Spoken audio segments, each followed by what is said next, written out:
여러분, 안녕하세요. 오늘 들려드릴 이야기는 한 여인의 평범했던 일상이 어떻게 한순간에 무너져 내렸는지에 대한 이야기입니다. 70년을 살아오면서 가장 큰 충격을 받은 한 할머니의 이야기죠. 여보, 당신이 없는 한 달이 50년 같았어요. 70세의 박경자 씨는 햇살이 따스하게 비추는 거실. 소파에 깊숙이 몸을 맡기고 앉아 남편 김정식 씨의 영정 사진을 물끄러미 바라보고 있었습니다. 사진 속 남편은 여전히 그 온화한 미소를 짓고 있었죠. 마치 괜찮아, 여보.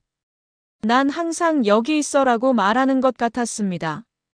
평생을 함께한 동반자, 그가 세상을 떠난 지 벌써 한 달이 흘렀습니다. 텅 빈 그의 자리는 여전히 경자 씨의 가슴을 먹먹하게 했죠. 70년의 세월을 살아오면서 이토록 사무치는 외로움을 느껴본 적이 없었습니다. 아이고, 이제 정말 혼자구나.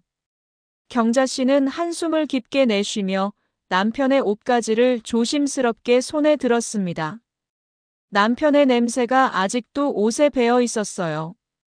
그 익숙하고 그리운 냄새에 코끝이 찡해져 왔습니다. 낡은 체크무늬 셔츠, 털이 빠진 스웨터, 기름때가 묻은 작업복까지 하나하나 정성스럽게 접어가며 추억을 되새겼죠. 이 옷들을 어떻게 버려? 당신의 온기가 아직도 남아있는데. 옷장 맨 아래 칸에서 낡은 앨범 하나가 나왔습니다. 표지가 바래고 모서리가 해진 그 앨범을 펼치자 50년 전 젊은 부부의 모습이 눈에 들어왔어요.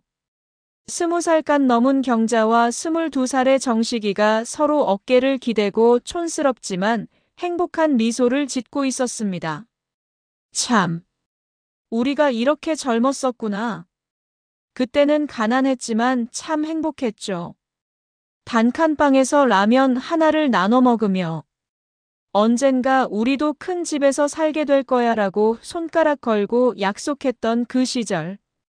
남편은 항상 경자야, 걱정 마. 내가 꼭 우리를 잘 살게 해줄 테니까라고 다짐했었어요. 앨범을 넘기다 보니 남편과 친구 덕수가 함께 찍은 사진들이 나왔습니다. 두 사람은 어릴 때부터 형제처럼 지낸 사이였어요. 덕수는 남편보다 한 살 어렸지만 언제나 남편의 든든한 조력자였죠. 그런데 그 순간이었습니다. 옷가지를 정리하던 중 벽장 깊숙한 곳에 놓인 낡고 먼지가 잔뜩 쌓인 상자 하나가 경자 씨의 눈에 들어왔습니다. 이게 뭐지? 결혼 후 50년 동안 한 번도 본 적 없는 상자였어요. 조심스럽게 상자를 끌어내니 생각보다 무거웠습니다. 상자를 거실로 가져와 테이블 위에 올려놓고 떨리는 손으로 뚜껑을 열었어요. 삐걱. 오래된 나무 뚜껑이 열리면서 꿉꿉한 곰팡이 냄새와 함께 오래된 종이 냄새가 코를 찔렀어요. 상자 안에는 빛바랜 편지 한 장과 낡은 사진 몇 장이 들어 있었습니다. 가장 위에 놓인 편지 봉투에는 또렷한 글씨로 김덕수라는 이름이 적혀 있었어요. 덕수? 왜 덕수의 이름이? 불길한 예감이 온몸을 휘감았습니다. 그날 밤 경자 씨는 잠 못 이루고 뒤척였습니다. 편지가 자꾸만 머릿속을 맴돌았어요. 결국 새벽 3시가 되어서야 침대에서 일어나 거실로 나왔습니다. 아무래도 못 참겠어. 떨리는 손으로 전등을 켜고 테이블 위에 놓인 편지를 다시 집어들었어요. 50년 전 남편의 젊은 글씨체가 또렷하게 보였습니다. 마치 50년의 세월을 뛰어넘어 남편의 목소리가 직접 들려오는 것 같았죠. 편지를 펼치자 첫 줄부터 가슴이 철렁 내려앉았습니다. 덕수야, 미안하다. 정말 미안하다. 하지만 나는 선택할 수밖에 없었어. 선택이라니. 무슨 선택을 말하는 거야? 경자 씨는 안경을 고쳐 쓰고 편지를 계속 읽어내려갔습니다. 편지에는 젊은 시절 남편과 덕수가 함께 시작했던 사업 이야기가 자세히 담겨 있었어요. 그때는 1974년 두 사람 모두 가난에 찌든 20살 청년이었습니다. 정식이는 공장에서 야간 근무를 하며 하루 벌어 하루 먹고 살았고, 덕수는 건설 현장에서 막노동을 했죠. 둘 다 가족을 부양해야 하는 처지였어요. 덕수의 제안으로 둘은 빌린 돈 500만 원으로 작은 철물점을 차렸습니다. 경자 씨도 그때를 생생히 기억했어요. 남편이 여보, 덕수랑 같이 사업 한번 해볼까 해라며 조심스럽게 꺼냈던 그날 밤을요. 실제로 덕수는 똑똑했습니다. 장사 감각이 뛰어났고 사람을 읽는 눈도 있었어요. 반면 정식이는 성실하고 우직했죠. 완벽한 조합이었습니다. 덕수야, 처음 2년은 정말 지옥이었어. 하루에 몇천 원씩 적자가 나고 빚은 눈덩이처럼 불어나고. 경자는 임신 중이었는데 병원비도 없어서 얼마나 마음이 아팠는지 몰라. 경자 씨는 그때를 떠올렸습니다. 임신 중이었던 자신을 위해 남편이 밤새 일하던 모습, 끼니를 걸으면서도 괜찮다, 곧 좋아질 거야 라며 웃어 보이던 모습을. 그런데 편지는 3년째부터 급격한 변화가 있었다고 기록하고 있었어요. 그런데 덕수야, 1977년부터 갑자기 사업이 풀리기 시작했어. 큰 건설회사에서 자재를 대량으로 주문하기 시작했고, 그 다음엔 관공서 납품까지 따냈지. 하루아침에 우리가 지역에서 제일 큰 철물 도매상이 된 거야. 경자 씨도 그때를 생생히 기억했어요. 갑자기 집에 돈이 들어오기 시작했고, 단칸방에서 투룸으로, 그 다음엔 아파트로, 마침내는 지금의 큰 집으로 이사했죠. 하지만 편지의 다음 내용에서 경자 씨의 얼굴이 점점 굳어지기 시작했습니다. 덕수야, 솔직히 말할게. 사업이 잘 되자 나는 점점 욕심이 생겼어. 반반 나누기로 했던 수익이 아까워지기 시작했다고. 왜 내가 더 많이 일하는 것 같은데 똑같이 나눠야 하지? 이런 생각이 자꾸 들었어. 뭐라고? 경자 씨의 심장이 빨라지기 시작했어요. 남편의 편지는 계속 이어졌습니다. 특히 그 큰 계약을 따낸 건 내 아이디어였거든. 건설회사 사장이랑 술 마시면서 관계를 쌓은 것도 나고 밤새 제안서 쓴 것도 나였어. 그런데 왜 수익은 반반이야? 덕수는 그냥 앉아서 돈만 받는 것 같았다고. 편지에는 남편의 깊은 욕심과 질투가 고스란히 드러나 있었어요. 경자 씨는 이런 남편의 모습을 처음 보는 것 같았습니다. 1978년 어느 추운 겨울밤, 나는 덕수에게 말했어. 덕수야, 우리 수익 배분을 다시 정하자. 6대 4로 하면 어떨까? 그런데 덕수는 뭐라고 했는지 알아? 정씨가, 우리가 언제부터 이런 식으로 계산하고 살았어? 형제 같은 사이에 누가 더 많이 했는지 따지자고. 이렇게 말하더라고. 경자 씨는 편지를 읽으면서 손이 점점 떨렸어요. 그날 밤, 나는 잠이 안 와서 계속 생각했어. 이대로 가면 내 인생은 계속 덕수에게 얽매여 살아가게 될 거야. 내가 더 능력 있는데 왜 같은 돈을 받아야 하지? 경자와 곧 태어날 아이를 위해서라도 나는 더 많은 돈이 필요했어. 편지의 분위기가 점점 어두워지고 있었어요. 덕수야, 그래서 1978년 12월 23일 밤. 우리가 마지막으로 만난 그날 밤을 기억해. 사업 정산하러 산장에 갔었잖아. 너는 여전히 반반 나누자고 했고, 나는 더 이상 참을 수 없었어. 이게 무슨... 그날 밤 다투다가 너는 화가 나서 산장 밖으로 나갔어. 정씨가, 돈이 그렇게 중요해? 우리 우정은 뭐가 되는 거야? 이렇게 소리치면서. 그런데 덕수야, 그 순간 나는 정말 미쳤나 봐. 차에 있던 렌치를 집어들고 편지를 읽는 순간 경자 씨는 편지를 떨어뜨리며 아 하고 소리쳤습니다. 결국 나는 덕수를 죽일 수밖에 없었다. 안 돼. 이건 아니야. 경자 씨는 손으로 입을 막으며 뒷걸음질 쳤어요. 편지는 바닥에 떨어져 흩어졌습니다. 시계 소리만이 똑딱똑딱 거실을 채웠어요. 남편이 덕수를 죽였다고? 한평생을 사랑했던 남편이, 그 선량하고 착했던 남편이 돈 때문에 친구를 죽였다고? 경자 씨는 무릎에 힘이 빠져 그 자리에 주저앉았습니다. 50년의 결혼 생활이 한순간에 거짓말처럼 느껴졌어요.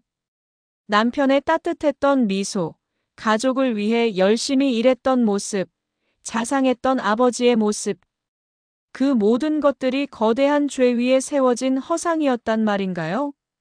하지만 편지는 더 이어졌습니다. 덕수야, 그날 밤 일을 마무리하고 경찰에 신고했어. 친구가 산에서 실족사했다고. 경찰은 사고사로 처리했고 나는 덕수의 사업 지분을 모두 물려받았어. 그렇게 나는 하루아침에 부자가 되었다고. 그래서 갑자기 우리가 부자가 된 거구나. 모든 퍼즐이 맞춰지기 시작했어요.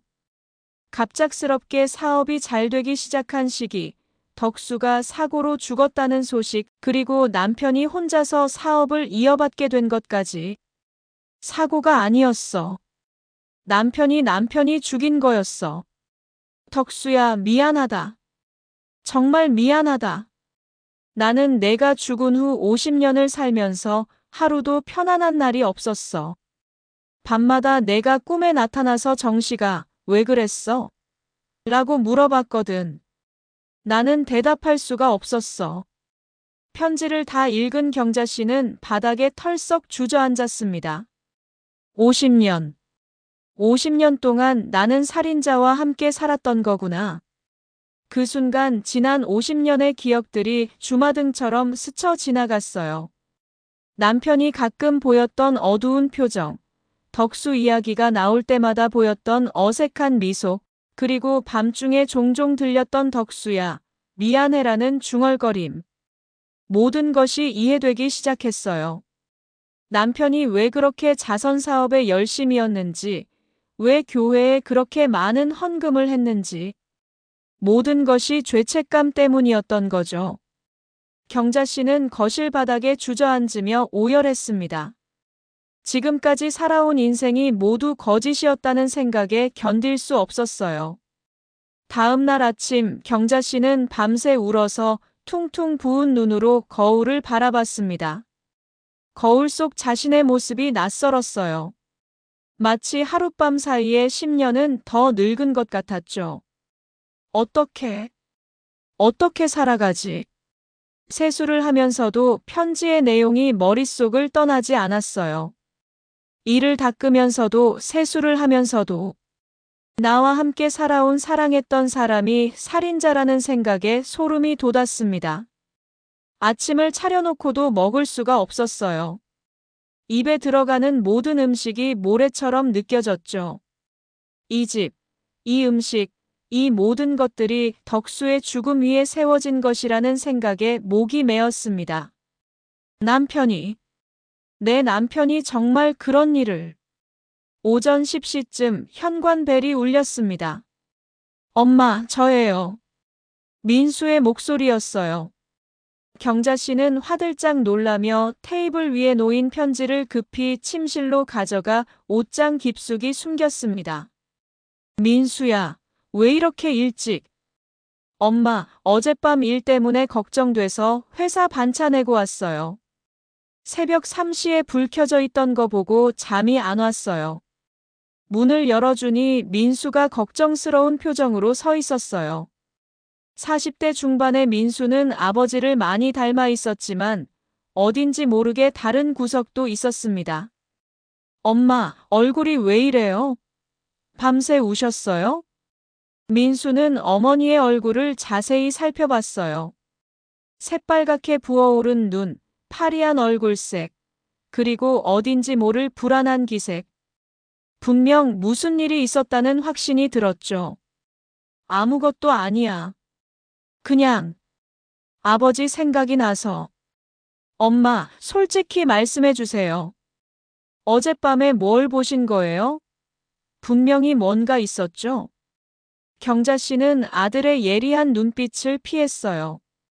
민수는 어릴 때부터 관찰력이 뛰어난 아이였거든요. 정말 아무것도 아니라니까. 엄마, 그런데 아버지 유산 정리는 어떻게 할 거예요? 변호사님이 연락 오시지 않았어요? 그 말에 경자 씨는 가슴이 철렁했어요. 유산. 그 모든 돈이 덕수의 목숨값이라는 것을 아는 상황에서 어떻게 그 돈을 받을 수 있을까요? 민수야.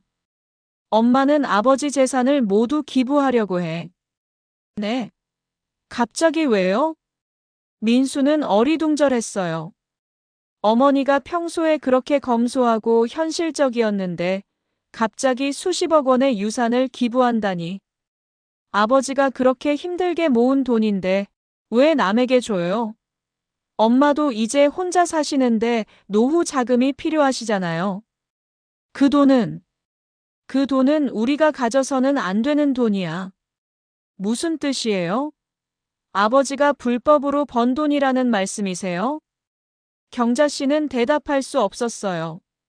불법보다 더 심각한 사람의 목숨을 대가로 번 돈이라는 것을 어떻게 말할 수 있겠어요? 엄마, 정확히 무슨 일인지 말씀해 주세요. 저도 아버지 아들이에요. 알 권리가 있다고요. 민수의 목소리가 점점 높아졌어요. 어머니의 이상한 태도에 답답함과 의심이 커져갔죠. 민수야, 제발. 엄마 말 듣고 그냥 기부하자. 응? 싫어요. 이유도 모르는데 왜 기부해요? 아버지가 평생 고생해서 모은 돈을 왜 남에게 줘야 해요? 모자의 갈등이 첨예하게 대립하기 시작했어요. 민수는 어머니가 무언가 중대한 비밀을 숨기고 있다는 확신이 들었고, 경자 씨는 아들에게 진실을 말할 수도, 그렇다고 거짓말을 계속할 수도 없는 진퇴양난에 빠졌습니다. 엄마, 혹시 아버지가 사업하면서 뭔가 잘못한 일이 있었던 거예요? 그래서 그 돈이 더러운 돈이라고 생각하시는 거예요? 민수의 예리한 추측에 경자 씨는 더욱 당황했어요. 아니야. 그런 게 아니야. 그럼 뭐예요? 대체 뭘 숨기고 계시는 거예요? 어젯밤에 분명히 뭔가 보셨잖아요. 그 순간 경자 씨의 핸드폰이 울렸습니다. 변호사 사무실에서 걸려온 전화였어요. 네, 김정식님 부인이시죠? 유산 상속 관련해서 서류가 준비되었는데 언제 오실 수 있으세요? 재산 규모가 상당해서 세금 문제도 상의해야 할 것 같습니다. 전화를 받는 경자 씨의 손이 덜덜 떨렸어요. 민수는 그 모습을 보며 더욱 의심의 눈초리를 보냈죠. 엄마, 변호사님께 유산 기부한다고 말씀드릴 거예요? 그래야지. 이해할 수 없어요. 아버지가 그렇게 고생해서 모은 돈인데 혹시 정말로 뭔가 문제가 있는 거예요? 민수는 어머니의 침실로 향했어요. 분명 무언가가 거기 숨겨져 있을 거라는 확신이 들었거든요. 민수야, 안 돼. 경자 씨가 급히 뒤따라갔지만 민수는 이미 옷장을 뒤지기 시작했어요. 여기 어딘가에 숨겨놨죠? 어젯밤에 보신 그건 말이에요. 제발, 제발 하지 마. 경자 씨는 애원했지만 민수의 결심은 확고했어요. 마침내 민수는 옷가지 사이에 숨겨진 편지를 발견했습니다. 이거네요. 안 돼. 그거 읽으면 안 돼. 경자 씨가 편지를 빼앗으려 했지만 민수는 이미 편지를 펼쳐들었어요. 그리고 편지의 첫 줄을 읽는 순간 민수의 얼굴에서 모든 혈기가 빠져나갔습니다. 이게 무슨... 결국 나는 덕수를 죽일 수밖에 없었다. 민수는 편지를 든 손이 떨리기 시작했어요. 존경하던 아버지가 살인자였다는 것인가요? 엄마, 이게 정말 아버지가 쓰신 거예요? 경자 씨는 더 이상 부인할 수 없었어요. 아들의 충격받은 표정을 보며 가슴이 찢어지는 것 같았죠. 민수야, 엄마도 어젯밤에 알았어. 아버지가 사람을 죽였다고요? 민수의 목소리가 갈라졌어요. 평생 존경하고 사랑했던 아버지가, 그 따뜻하고 자상했던 아버지가 살인자였다니. 그럼 우리가 지금까지 살아온 이 모든 게 사람을 죽이고 얻은 거라는 말이에요? 민수는 편지를 든 채 그 자리에 주저앉았어요. 세상이 무너지는 것 같았습니다. 민수야, 그래서 엄마가 그 돈을 기부하자고 한 거야. 우리가 가져서는 안 되는 돈이야. 엄마는 언제부터 알고 계셨어요? 어젯밤에 알았어. 어젯밤에 처음으로. 그럼 엄마도 50년 동안 모르고 계셨단 말이에요? 경자 씨는 고개를 끄덕였어요. 그 순간 민수는 어머니도 자신과 같은 피해자라는 것을 깨달았죠. 하지만 민수는 편지를 계속 읽기 시작했어요. 그리고 더 충격적인 내용을 발견했습니다. 엄마, 여기 더 있어요. 덕수 아저씨에게 가족이 있었다고 나와 있어요. 뭐라고? 아내와 아들이 있었대요. 그런데 덕수 아저씨가 죽은 후에 민수는 편지를 읽다가 말을 멈췄어요. 그 내용이 너무 끔찍했거든요. 뭐라고 되어 있어? 민수야, 말해봐. 아내가 아이를 안고 절벽에서 떨어져 죽었다고. 남편이 갑자기 죽어서 절망한 나머지 경자 씨는 그 자리에 털썩 주저앉았어요. 그럼 남편 때문에 세 사람이 죽은 거야? 덕수와 그 아내, 그리고 아이까지. 그런데 엄마, 여기 더 이상한 게 있어요. 민수의 목소리가 떨렸어요. 뭐가 더 있다는 거야? 아이가 살아있었다고 나와 있어요. 절벽 아래 나무에 걸려서 아버지가 그 아이를 데려왔다고. 경자 씨는 갑자기 어지러워졌어요. 무슨 소리인지 이해할 수가 없었거든요. 무슨 아이를 데려왔다는 거야? 민수는 편지를 다시 자세히 읽었어요. 아버지가 그 아이를 엄마에게는 산에서 주운 아이라고 거짓말을 했다고 써 있어요. 산에서 주운 아이? 경자 씨는 갑자기 무언가가 떠올랐어요. 민수가 태어날 때의 기억. 그때가 좀 이상하긴 했어요. 남편이 갑자기 아이를 안고 와서 여보, 우리 아들이야 라고 했던 것. 그때는 출산의 고통과 혼란으로 자세히 기억나지 않았는데. 설마 그건 아니겠지. 민수도 이상한 생각이 들기 시작했어요. 자신의 출생에 대한 의문들이 하나둘씩 머릿속에 떠올랐거든요. 엄마, 저는 언제 태어났죠? 너는 1978년 겨울에. 1978년 겨울. 그럼 제가 태어난 시기랑 이 일이 일어난 시기가. 민수는 편지를 다시 보며 계산하기 시작했어요. 덕수가 죽은 시기, 덕수 아내가 아이와 함께 절벽에서 떨어진 시기, 그리고 자신이 태어났다고 알고 있던 시기. 엄마, 저는 정말 엄마가 낳으신 거 맞죠? 경자 씨는 아들의 질문에 당황했어요.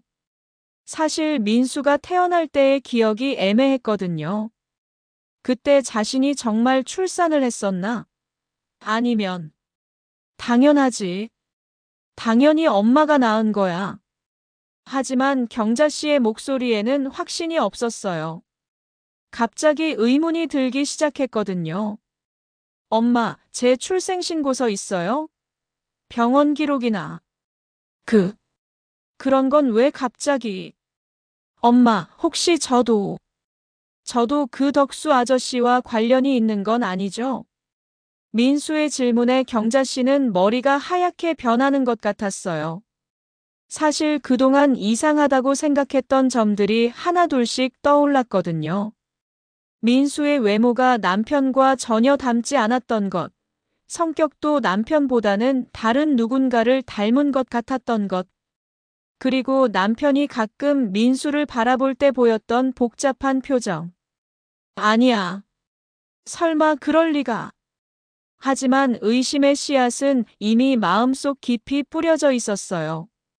민수는 편지의 마지막 부분을 읽으며 몸을 떨었습니다. 엄마, 여기 보세요. 그 아이를 키우면서 매일매일이 지옥 같았다.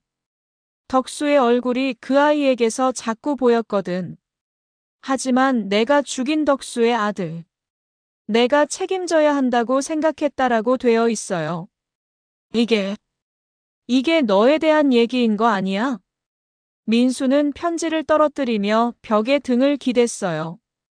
다리에 힘이 빠져서 서 있을 수가 없었거든요. 엄마, 저는 누구예요? 대체 저는 누구란 말이에요? 민수야, 아직 확실한 건 아니야. 하지만 경자 씨 자신도 확신이 서지 않았어요.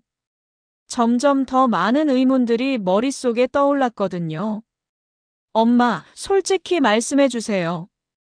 저를 낳을 때 기억나세요? 분만실에서, 병원에서의 기억이 있으세요? 경자 씨는 입술을 꽉 깨물었어요. 사실 그때 기억이 너무 흐릿했거든요. 남편이 갑자기 아이를 안고 와서 민수야. 엄마, 제발 정직하게 말씀해 주세요. 저는 정말 엄마의 친아들이 맞나요? 경자 씨는 더 이상 대답할 수가 없었어요. 아들의 간절한 눈빛을 마주하면서도 확신을 가질 수 없었거든요. 그때 갑자기 현관벨이 울렸습니다. 딩동. 모자는 동시에 현관문을 바라봤어요. 이 긴박한 상황에서 누가 찾아온 걸까요? 경자 씨가 인터폰을 확인해 보니 낯선 중년 남성이 서 있었어요. 실례합니다. 혹시 김정식 씨 댁이 맞나요? 저는 김덕수의 조카 김태준이라고 합니다. 경자 씨와 민수는 동시에 얼어붙었어요. 덕수의 조카라니. 왜 하필 이 시점에? 잠깐만요. 경자 씨는 인터폰을 끄고 민수를 바라봤어요. 둘 다 창백한 얼굴로 서로를 쳐다보고 있었죠. 엄마, 어떻게 해요? 저 사람이 뭘 알고 온 걸까요? 모르겠어. 일단 들어오라고 해야겠어. 경자 씨는 떨리는 손으로 현관문을 열었습니다. 50대 중반쯤 되어 보이는 남성이 정중하게 인사했어요. 안녕하세요. 김태준이라고 합니다. 고인이 되신 김정식님께 조의를 표합니다. 아, 네. 들어오세요. 거실로 들어온 태준은 주변을 둘러보며 말했어요. 정식 아저씨는 정말 잘 사셨네요. 듣던 대로 사업을 크게 성공시키셨구나. 네. 그런데 덕수 씨와는 어떤 관계시라고?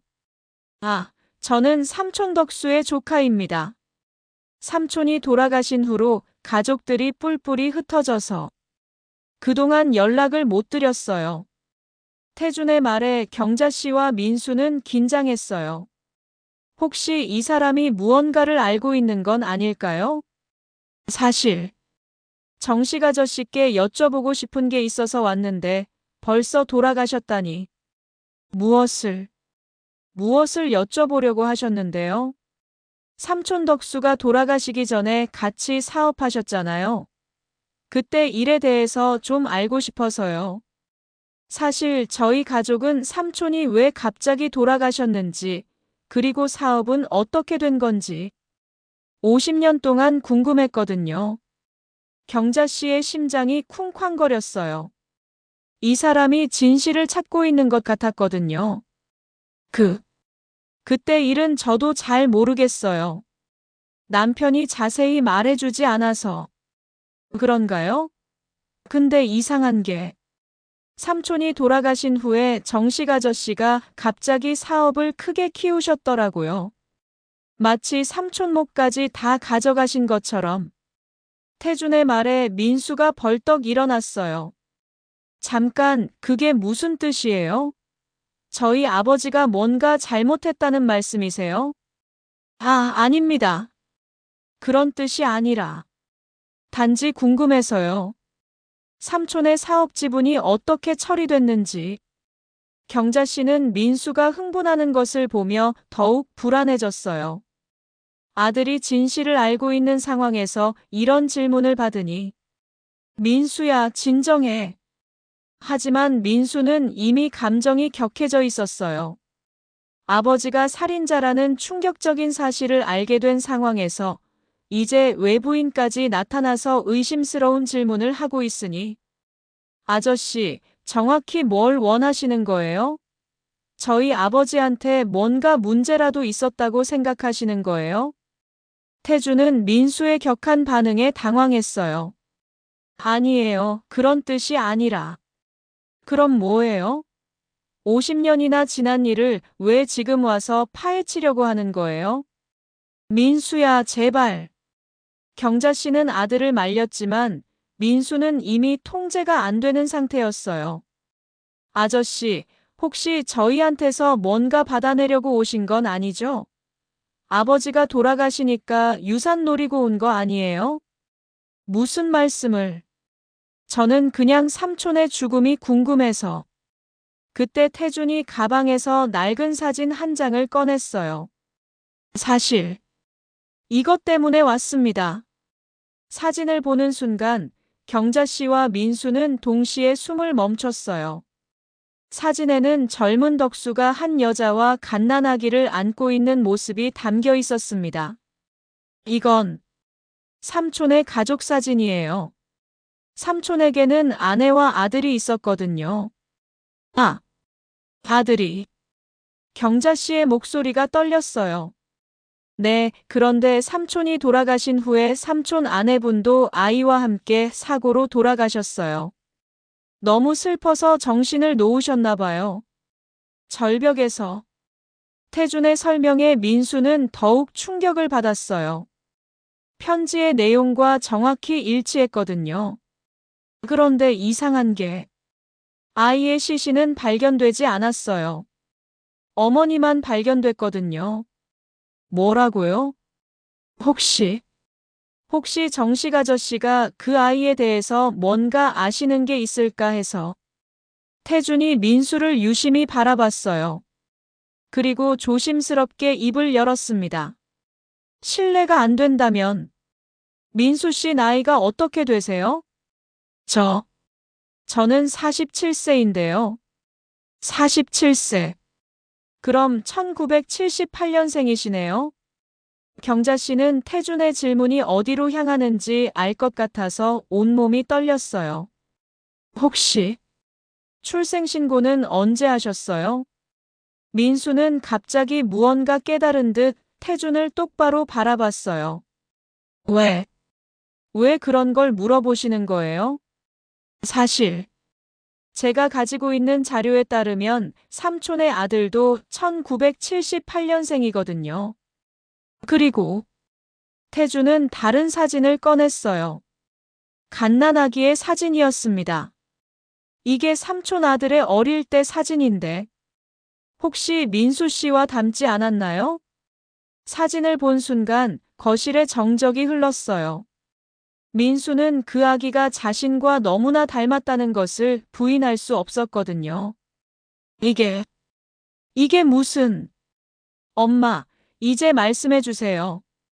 저는 정말 누구예요? 민수의 절규하는 목소리가 집안을 울렸어요. 경자 씨는 더 이상 숨길 수 없다는 것을 깨달았어요. 하지만 그렇다고 이 모든 진실을 말할 수도 없었죠. 민수야. 사실은 그때 태준이 또 다른 서류를 꺼냈어요. 사실 제가 개인 탐정을 고용해서 삼촌의 죽음에 대해 조사했거든요. 그리고 이상한 점들을 발견했어요. 무슨 이상한 점이요? 삼촌이 돌아가신 날 정식 아저씨가 마지막으로 삼촌과 함께 있었다는 거예요.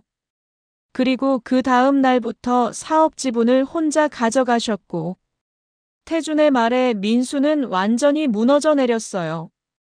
그럼 정말 아버지가, 민수야, 제발 더 이상은. 경자 씨가 아들을 붙잡으려 했지만 민수는 이미 모든 것을 이해한 상태였어요. 엄마, 이제 다 알겠어요. 아버지가 덕수 아저씨를 죽이고 그의 아들인 저를 데려와서 키운 거죠. 그래서 저희가 부자가 된 거고요. 민수야, 그럼 저는 평생 살인자의 아들로 살아온 거예요? 제 친아버지를 죽인 사람을 아버지라고 부르면서 민수는 주먹으로 벽을 쳤어요. 분노와 절망, 그리고 정체성의 혼란이 뒤섞인 복잡한 감정이 폭발한 것이었죠. 태주는 이 충격적인 상황을 지켜보며 말했어요. 저는 단지 진실이 알고 싶었을 뿐이에요. 삼촌이 정말 사고로 돌아가신 건지. 이제 다 알았잖아요.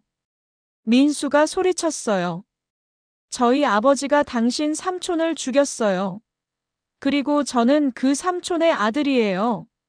이제 만족하세요? 경자 씨는 아들과 태준 사이에서 어쩔 줄 몰라 했어요. 50년 동안 숨겨져 있던 비밀이 한순간에 모두 드러나고 있었거든요. 민수야, 진정해. 제발. 어떻게 진정해요? 제 인생이 완전히 거짓말이었는데. 민수는 경자 씨를 바라보며 눈물을 흘렸어요. 엄마는 정말 몰랐어요? 정말로요? 민수야, 엄마도 어젯밤에 처음 알았어. 너만큼이나 충격받았다고. 그럼 우리는 지금까지 뭘 한 거예요? 저는 제 친아버지를 죽인 사람을 아버지라고 부르며 살았고, 엄마는 살인자와 50년을 함께 살았고, 민수는 바닥에 주저앉으며 머리를 감추러요. 태주는 이런 상황이 어색했지만 계속 말을 이어갔어요. 사실, 저에게는 또 다른 목적이 있어요. 또 다른 목적이요? 삼촌이 돌아가시기 전에 사업으로 번 돈이 상당했거든요. 그런데 그 돈이 모두 정식 아저씨한테로 넘어갔어요. 법적으로는 문제 없을지 모르지만. 태준의 말에 민수가 고개를 들었어요. 뭐라고요? 그럼 아저씨는 돈 때문에 오신 거예요? 아니에요. 그게 아니라. 단지 삼촌의 정당한 몫이 있었다면. 정당한 몫이요? 웃기지 마세요. 저희 아버지가 당신 삼촌을 죽이고 그 돈을 가져간 걸요. 민수의 폭발적인 고백에 태주는 완전히 얼어붙었어요. 뭐라고 하셨어요? 들었잖아요. 저희 아버지가 당신 삼촌을 살해했다고요. 그리고 저는 그 삼촌의 아들이에요. 태주는 믿을 수 없다는 표정으로 민수를 바라봤어요. 50년 품어왔던 의심이 현실로 드러나는 순간이었죠. 그럼 정말로 삼촌이 사고가 아니라 살해당한 거예요. 친구한테. 경자 씨는 이 모든 상황이 통제 불능이 된 것을 보며 절망했어요. 그만해. 제발 그만해. 하지만 민수는 이미 걷잡을 수 없는 상태였어요. 아저씨, 당신이 원하는 거 다 드릴게요. 저희가 가진 모든 재산 다 가져가세요. 어차피 피에 물든 돈이니까. 민수야, 그런 말 하지 마. 경자 씨가 말렸지만 민수는 계속 소리쳤어요. 왜요? 이 모든 게 거짓말인데. 저는 제 친아버지를 죽인 사람을 아버지라고 부르며 살았어요. 그 사람의 피 묻은 돈으로 대학 가고 결혼하고 아이 키우고 이게 정상인 거예요? 태주는 이 충격적인 진실 앞에서 말을 잇지 못했어요. 50년 동안 의문으로 남아있던 삼촌의 죽음이 살인이었다니. 저는 경찰에 신고해야 하는 거 아닌가요? 태준의 말에 경자 씨는 더욱 절망했어요. 아저씨, 제발. 남편은 이미 죽었어요. 이제 와서 그 일을 파헤친다고 해서 덕수 씨가 살아 돌아오는 건 아니잖아요.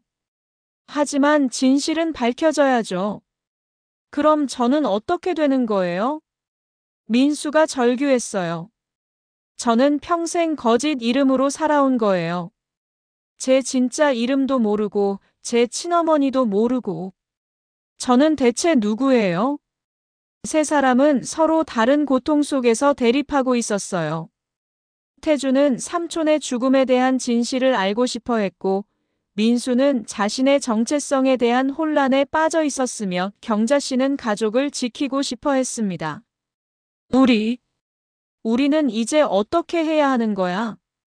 경자 씨의 절망적인 한숨이 거실에 울려 퍼졌어요. 50년 동안 쌓아 올린 모든 것이 한순간에 무너져 내리고 있었습니다. 태준이 돌아간 후 집안은 무거운 침묵에 잠겼습니다. 민수는 소파에 털썩 앉아 머리를 감싸쥐고 있었고 경자 씨는 창가에 서서 멍하니 밖을 바라보고 있었어요. 엄마, 저는 이제 어떻게 살아가야 해요? 민수의 떨리는 목소리가 정적을 깼습니다. 민수야, 엄마도 모르겠어. 정말 모르겠다.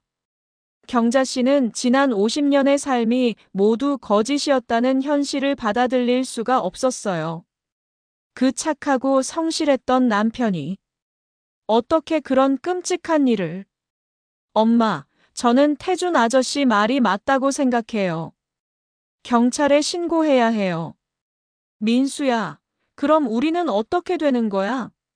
너는 살인자의 아들이 되고 나는 살인자의 아내가 되는 거야? 그게 진실이잖아요. 우리가 거짓으로 살 수는 없어요. 모자는 서로 다른 입장에서 대립했어요. 민수는 진실을 밝혀야 한다고 생각했고 경자 씨는 가족을 보호하고 싶어 했습니다. 그날 저녁 경자 씨는 혼자 남편의 서재로 들어갔어요. 혹시 다른 단서가 더 있을까 해서였죠. 서재 곳곳을 뒤지던 중 책상 서랍 깊숙한 곳에서 또 다른 편지 봉투를 발견했습니다. 이것도 편지야? 이번 봉투에는 자신의 이름인 경자에게라고 적혀 있었어요. 편지를 열어보니 남편의 마지막 유언과도 같은 내용이 담겨 있었습니다. 경자야, 내가 죽고 나면 넌 분명 진실을 알게 될 거야. 내가 얼마나 끔찍한 사람인지, 우리 가정이 얼마나 더러운 토대 위에 세워졌는지. 미안하다. 경자 씨는 편지를 읽으며 눈물이 흘렀어요. 그날 밤 덕수를 죽이고 나서 나는 그의 아내 순이가 아이와 함께 절벽으로 향하는 것을 보았어. 남편이 죽었다는 소식을 듣고 절망한 거였지. 나는 그들을 막으려 했지만 너무 늦었어. 안 돼. 순이는 당신이 우리 남편을 죽였죠? 라고 물었어. 나는 부인했지만 그녀는 이미 모든 것을 알고 있었던 것 같았어. 우리는 더 이상 살 수 없어요라고 말하며 아이를 꼭 안고 절벽으로 뛰어내렸어. 경자 씨는 편지를 읽으며 온몸이 떨렸어요. 남편이 목격한 그 끔찍한 장면이 눈앞에 펼쳐지는 것 같았거든요. 하지만 기적이 일어났어. 순이는 바위에 떨어져 즉사했지만 아이는 중간에 있던 큰 나무에 걸려서 살아남았어. 나는 그 아이를 구해서 너에게 데려갔지. 그럼 민수가. 경자야, 민수는 내가 죽인 덕수의 아들이야.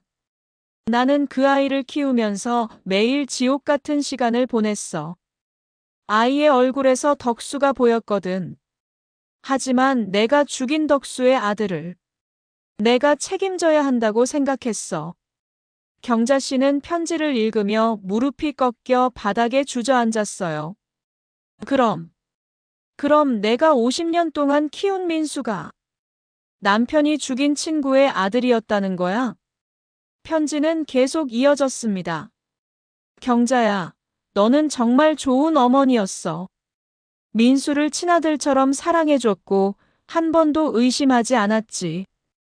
그 모습을 보면서 나는 더욱 죄책감에 시달렸어. 내가 얼마나 끔찍한 거짓말을 했는지. 아니야. 이건 꿈이야. 악몽이야. 그리고 경자야, 또 하나 고백할 게 있어. 사실 덕수에게는 또 다른 비밀이 있었어. 그는 우리 사업이 성공하기 전에 이미 다른 여자와 바람을 피우고 있었어. 그 여자가 바로 순이야. 경자 씨는 편지를 읽으며 더욱 혼란스러워졌어요. 덕수는 순이와 결혼하기 전에 이미 다른 여자 사이에서 아이가 있었어. 그런데 그 아이가 어떻게 됐는지는 아무도 몰라. 덕수가 비밀로 키우고 있었거든. 뭐라고? 편지의 내용이 점점 복잡해지고 있었어요. 경자야, 그래서 내가 더욱 혼란스러웠어. 내가 키우고 있는 민수가 정말 덕수의 친아들인지 아니면 다른 아이인지 확신할 수가 없었어. 그때 거실에서 민수의 목소리가 들렸어요. 엄마 어디 계세요? 경자 씨는 급히 편지를 숨기고 거실로 나갔어요. 왜 그래? 엄마, 저는 결심했어요. 태준 아저씨한테 진실을 다 말하고 경찰에도 신고할 거예요. 민수야, 안 돼. 왜 안 되는데요? 잘못된 걸 바로 잡아야죠. 그럼 너는 어떻게 되는 거야? 내 정체성은? 내 가족은? 민수는 잠시 말을 멈췄어요. 자신의 아내와 두 아이들이 떠올랐거든요. 그것도 생각해야 하는 거 아니에요? 제 아이들이 할아버지가 살인자라는 걸 알게 되면. 그래서 엄마가 조용히 기부하자고 한 거야. 그럼 아무도 다치지 않잖아. 하지만 그게 옳은 일인가요? 피해자 가족은 50년 동안 진실을 모르고 살았는데 모자는 서로를 바라보며 눈물을 흘렸어요. 둘 다 무엇이 옳은 일인지 확신할 수 없었거든요. 그때 경자 씨는 결심했어요. 아들에게 남편의 마지막 편지도 보여줘야겠다고. 민수야, 사실 편지가 하나 더 있어. 뭐라고요? 너의 정체에 대한 더 자세한 내용이. 민수는 어머니를 따라 서재로 들어갔어요. 경자 씨는 떨리는 손으로 두 번째 편지를 민수에게 건넸습니다. 이것도 아버지가 쓰신 거예요? 응. 너에게 미안하다는 내용이야. 민수는 편지를 읽기 시작했어요. 그리고 편지의 마지막 부분을 읽을 때 그의 얼굴이 완전히 일그러졌습니다. 엄마, 이게 무슨 뜻이에요? 제가 정말 덕수 아저씨 아들이 맞는 건가요? 아닌 건가요? 엄마도 이제는 모르겠어. 모자는 서로를 바라보며 절망에 빠졌어요. 진실이 무엇인지조차 확실하지 않은 상황에서 그들은 완전히 길을 잃고 있었습니다. 그날 밤 경자 씨는 더 이상 견딜 수 없어서 남편의 서재를 다시 뒤지기 시작했어요.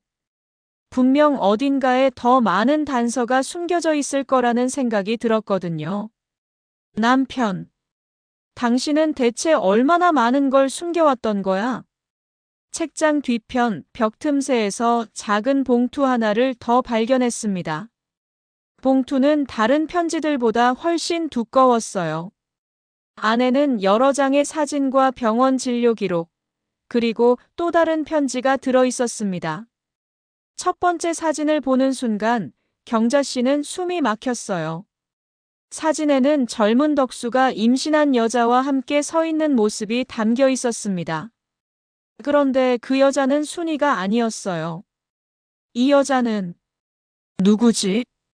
사진 뒤편에는 1977년 덕수와 미영이라고 적혀 있었어요. 다음 사진에는 갓난아기를 안고 있는 덕수의 모습이 있었습니다. 그런데 이상했어요. 이 아기는 태준이 보여준 사진의 아기와는 다른 아이 같았거든요. 편지를 펼쳐 읽기 시작하니 더욱 충격적인 내용이 드러났습니다. 경자야, 나는 내게 너무나 큰 거짓말을 했어. 덕수에게는 아이가 둘이 있었어. 하나는 순이 사이의 아들이고 또 하나는 미영이라는 여자 사이의 아들이야. 아이가 둘이었다고? 내가 덕수를 죽인 그날 밤 순이는 자신의 아이와 함께 절벽에서 뛰어내렸어. 하지만 미영의 아들은 이미 우리 집에 있었어. 경자 씨는 편지를 읽으며 어지러워졌어요. 무슨 소리인지 이해할 수가 없었거든요. 경자야, 사실 민수는 덕수와 미영 사이의 아들이야. 미영이 아이를 낳고 병으로 죽자 덕수가 아이를 맡길 곳이 없어서 우리에게 부탁했어. 그때가 1978년 초였지. 그럼 민수는 정말 덕수의 아들이지만, 그래, 민수는 덕수의 친아들이야. 하지만 절벽에서 죽은 아이의 형이기도 해. 덕수에게는 아들이 둘 있었던 거야. 경자 씨는 편지를 읽으며 정신이 혼미해졌어요. 이 복잡한 관계를 도저히 이해할 수가 없었거든요. 경자야, 내가 덕수를 죽인 이유는 단순히 돈 때문만이 아니었어. 덕수가 민수를 데려가려고 했거든. 사업이 잘 되니까 자신의 아들을 키우고 싶어 했어. 나는 민수를 보낼 수 없었어. 그 아이는 이미 우리 아들이 되어버렸거든. 그래서 덕수를 죽인 거였어. 그날 밤 덕수는 말했어. 정씨가, 민수는 내 아들이야. 이제 내가 키울 거야. 그 순간 나는 정신이 나갔어. 민수 없는 우리 가정을 상상할 수 없었거든. 편지를 읽으면서 경자 씨는 남편의 진짜 동기를 깨달았어요. 단순한 탐욕이 아니라 민수에 대한 비뚤어진 애정 때문이었던 거죠. 경자야, 민수는 우리가 키웠지만 덕수의 피를 받은 아이야. 그리고 절벽에서 죽은 동생이 있다는 것도 사실이야.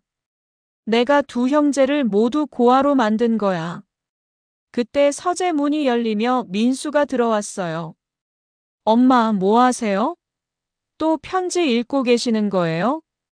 민수야, 너에 대한 진실이 더 복잡해. 경자 씨는 떨리는 손으로 편지를 민수에게 건넸어요. 민수는 편지를 읽기 시작했고 읽을수록 얼굴이 창백해졌습니다. 저에게 동생이 있었다고요? 절벽에서 죽은? 그런 것 같아. 그럼 저는 정말 덕수 아저씨, 아니, 제 친아버지의 아들이 맞는 거네요. 민수는 편지를 다 읽고 나서 바닥에 주저앉았어요. 엄마, 제 친아버지는 김정식이 아니라 김덕수였고, 제 친어머니는 미영이라는 분이었고, 저에게는 절벽에서 죽은 동생이 있었다는 거네요. 민수야. 그리고 김정식. 제가 아버지라고 부른 그 사람은 제 친아버지를 죽이고 제 동생까지 죽게 만든 살인자였다는 거고요. 민수의 목소리가 점점 커졌어요. 그럼 저는 50년 동안 뭘 한 거예요? 제 아버지를 죽인 원수를 아버지라고 부르며 살아왔다는 거예요? 민수야, 진정해. 어떻게 진정해요? 제 인생이 완전히 가짜였는데. 민수는 주먹으로 벽을 치며 울부짖었어요. 저는 이제 어떻게 살아야 해요? 제 진짜 이름도 모르고 제 친부모도 모르고 심지어 제게 죽은 동생이 있었다는 것도 모르고. 경자 씨는 아들의 고통을 보며 가슴이 찢어졌어요. 50년 동안 친아들처럼 키운 민수가 이렇게 고통받는 모습을 견딜 수 없었거든요. 민수야, 엄마는 너를 정말 친아들처럼 사랑했어. 그건 거짓이 아니야. 저도 알아요, 엄마. 엄마는 잘못이 없어요. 하지만 이 모든 상황이 너무 끔찍해요. 그때 경자 씨가 마지막 결심을 내렸어요. 민수야, 엄마가 결정했어. 우리 모든 걸 정리하자. 정리한다는 게 남편이 남긴 모든 재산을 덕수의 가족들에게 돌려주고 진실도 밝히자. 그리고 우리는 새로 시작하는 거야. 민수는 어머니의 말에 놀랐어요. 엄마, 정말 그럴 거예요? 그래야 해. 이 죄의 무게를 더 이상 혼자 짊어질 수는 없어. 그리고 너도 내 진짜 정체성을 되찾아야 해. 경자 씨의 목소리에는 깊은 결의가 담겨 있었어요. 50년 동안 지켜온 모든 것을 포기하더라도 이제는 진실과 함께 살겠다는 각오였죠. 하지만 엄마, 그럼 우리는 정말 아무것도 없게 되는 거예요. 그래도 괜찮아. 우리에게는 서로가 있잖아. 비록 피는 섞이지 않았지만 50년 동안 쌓아온 우리의 사랑은 진짜야. 경자 씨는 민수의 손을 꽉 잡았어요. 그 순간 둘 사이에는 말로 표현할 수 없는 깊은 유대감이 흘렀습니다. 다음 날 아침 경자 씨와 민수는 태준을 다시 집으로 불렀습니다. 밤새 이야기를 나눈 끝에 내린 결정을 전하기 위해서였죠. 태준 씨, 어제는 죄송했습니다. 너무 혼란스러워서. 태준은 어제와는 완전히 달라진 모자의 모습에 놀랐어요. 경자 씨의 눈에는 깊은 결의가, 민수의 얼굴에는 담담한 수용이 담겨 있었거든요. 아니에요. 오히려 제가 갑작스럽게 찾아와서. 태준 씨, 우리가 모든 진실을 말씀드릴게요. 경자 씨는 천천히 입을 열었어요. 남편이 남긴 편지에 모든 게 적혀 있었어요. 덕수 씨를 남편이 직접 죽였다고요. 태주는 예상했던 말이었지만 직접 듣고 나니 충격이 컸어요. 역시 그랬군요. 50년 동안 의심했던 게 맞았네요. 그리고 민수는 덕수 씨의 친아들이에요.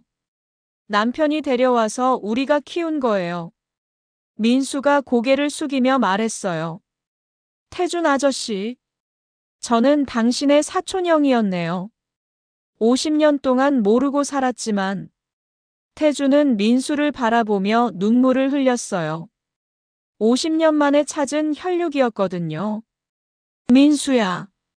아니, 사촌 동생. 정말 오랜 시간이었네요. 저도 이제야 제 진짜 가족을 만났네요. 두 사람은 서로를 바라보며 뜨거운 눈물을 흘렸어요. 비극적인 과거로 맺어진 운명이었지만 그들 사이에는 끈끈한 혈연의 정이 흘렀습니다. 경자 씨는 이 모습을 보며 복잡한 마음이 들었어요. 50년 동안 키운 아들이 이제 진짜 가족을 만난 거잖아요.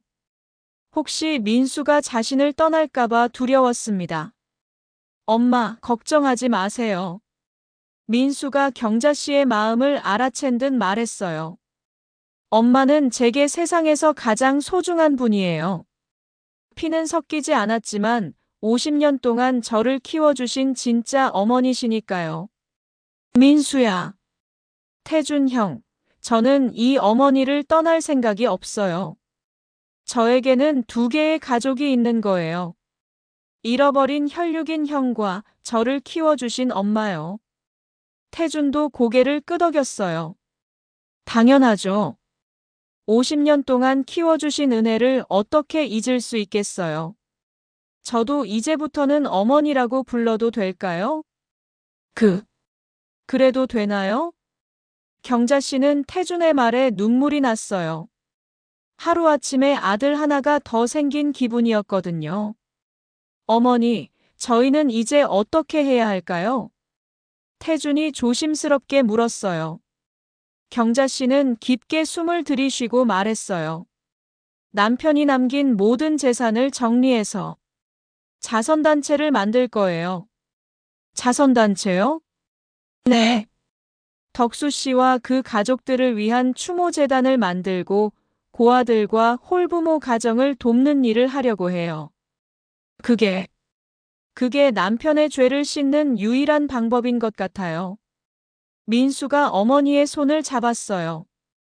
좋은 생각이에요, 엄마. 저도 함께 할게요. 민수야, 하지만 그럼 우리는 정말 가진 게 없어져. 괜찮아요. 저는 이제 진짜 가족이 누군지 알았으니까요. 엄마와 태준 형, 그리고 제 아내와 아이들. 이것만으로도 충분해요. 태준도 동의했어요. 저도 도와드릴게요. 삼촌의 이름으로 좋은 일을 하는 게 삼촌도 원하실 거예요. 경자 씨는 두 아들의 손을 꽉 잡았어요. 고마워. 정말 고마워. 어머니, 그런데 경찰 신고는 어떻게 할까요? 태준의 질문에 경자 씨가 답했어요. 그것도 해야죠. 비록 남편은 이미 죽었지만 진실은 밝혀져야 해요. 덕수 씨의 명예도 회복시켜 드려야 하고요. 민수가 고개를 끄덕였어요. 맞아요. 더 이상 거짓으로 살 수는 없어요. 그날 저녁 세 사람은 함께 저녁을 먹었어요. 비극적인 과거로 맺어졌지만 이제는 진정한 가족이 된 기분이었죠. 태준아, 앞으로 자주 와. 이 집은 내 집이기도 하니까. 네, 어머니. 자주 안부 드리러 올게요.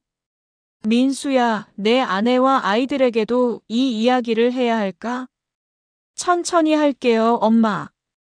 아이들이 이해할 수 있을 만큼 자란 후에. 경자 씨는 창밖을 바라보며 말했어요.